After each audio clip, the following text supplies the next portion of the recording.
In modern day techie gamer culture, the word setup refers to your desk and anything that you can see or touch while sitting at your desk. This includes not just your computer, but things like your mouse and your keyboard and your speakers, and of course how much of your kids' college fund you spent on programmable rainbow lights. Over time, there's grown an entire culture around setups, complete with its own culture and beliefs. So with that in mind, hi, I'm Michael, and today I'm going to teach you all there is to know about setups, so the next time you're playing Fortnite and some 8-year-old calls you a loser, you can say, oh yeah, well I bet you don't have a lewd interactive naked anime girl wallpaper spanning 3 monitors like I do. So yeah, I guess you're probably right. Editor's note, I'd like to make it abundantly clear that I don't use that wallpaper and I'm not a weeb. So what makes a good setup? Well, having lots of money. That's a joke. Actually, who am I kidding? No, it's not. But in any case, what makes a good setup for people in real life and what makes a good setup for internet points are often very different things. If you were to go completely off the ladder, you should spend as much of your money on cool lights and decorations as possible to set a unique theme. And by that I mean blue and purple. Get yourself a single curved Samsung with a really cool looking case with fans like these, and then spend your remaining $35 on a Raspberry Pi and some painter's tape. Of course that's an exaggeration, but the point is videos and posts like this usually place more of an emphasis on uniqueness and looks and less on functionality. Now you might expect that, but the fact is people use their computers for more things than playing Apex. And in a world where you need to be able to get work done at your computer as well, maybe the 5 Pokemon plushies and 4 houseplants aren't going to help you. Regardless, what we can all agree on is that a setup consists of components, and there's entire communities devoted to each and every one of these components. Like Infinity Stones, collect them all, and you will be able to snap and kill half of humanity. Now that's not it. You will have gained access to thousands of hot, eligible mates who will now want to have sex with you. No, that's not it either. You will have built the de facto ultimate setup and gain the admiration of nobody else but your tech-obsessed friends. That's it. Let's go through a couple. Core to any setup are the computer and monitors, because these are the things that you actually interact with on a day-to-day basis. Now, communities on Reddit like PC Master Race and, YouTube channels, gods like Linus Tech Tips completely revolve around computers and all of the high-end components that go into them, like motherboards and graphics cards and processors. By that I mean AMD processors. Once again, while people love to praise the highest end builds, the fact is you only need as much power as you're really gonna use. So if you're gonna spend all day playing Fortnite and watching Marquez Brownlee, you probably don't need a custom loop glass-sided, overclocked Threadripper.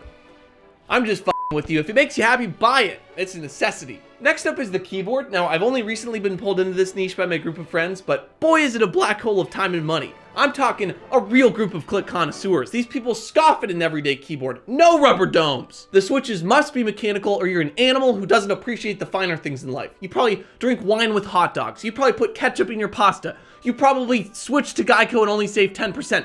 You. I'm paraphrasing, but we're talking custom key caps, custom key switches, custom keyboards, custom cables, custom springs, custom LEDs, custom hands to type with. And then within each of those, you have what brand, what style, and of course, are your switches lubed? You seriously type in dry, bro? And don't forget, at the end of the day, the ultimate keyboard is one without a numpad because nobody uses those.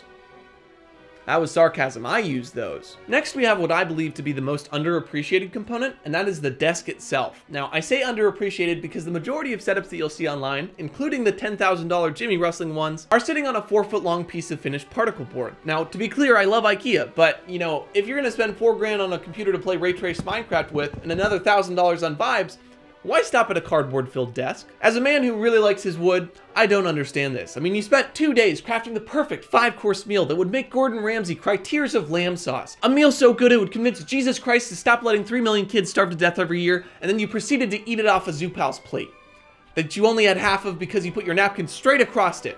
Heresy. Finally, we have everything else like headphones, mice, desk mats, decorations, etc. And I don't think they're that interesting, so I'm not going to talk about them. What you're probably more interested in is my own setup, which I've spent several years crafting with one goal in mind, and that is make working easier with looks and gaming coming second.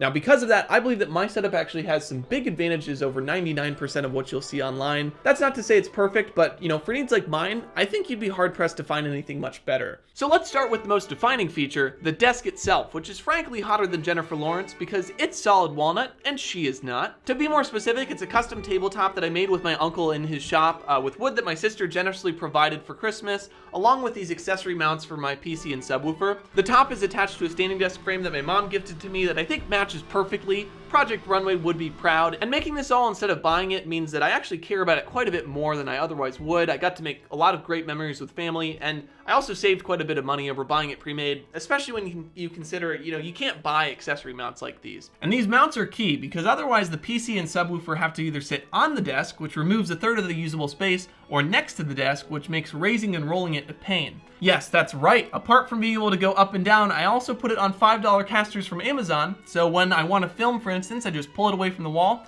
press 3, and now I'm set up to film. Or if it's late at night and I'm a little bit tired, I press 2, it goes to standing mode, and it keeps me attentive. Keep in mind, if you're curious about any of this, I'll post everything in the description so you can learn more yourself. Next, you might have noticed the 3 monitors. That is because more screens is better, especially when your work is computer-based, and anyone who says otherwise hasn't used 3 monitors before. Have you ever experienced a dedicated Spotify screen? I thought not. I'm not even kidding. I took a test yesterday and I had 75 tabs open across all 3 of these monitors, each one with a different course module. It's not cheating, okay? It's efficient. To go into more detail, this Samsung is from 2009, it's 1080p, and I found it in a closet at home.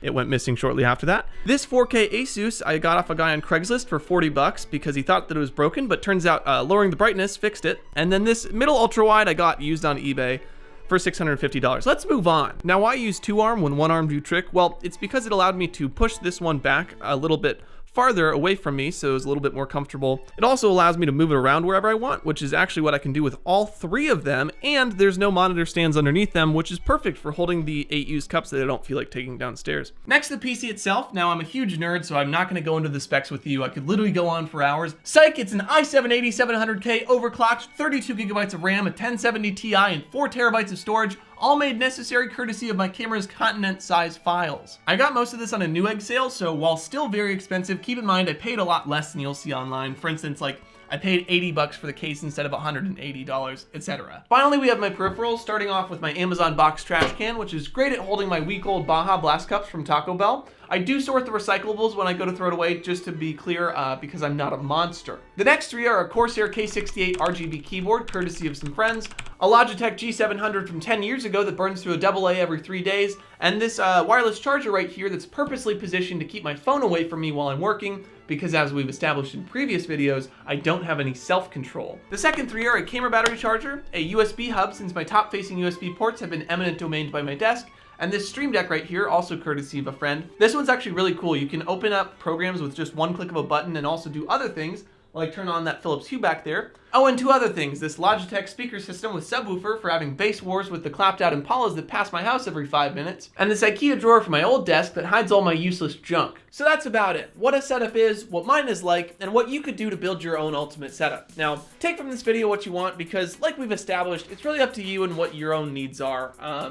That is, unless you don't have money, then you're screwed.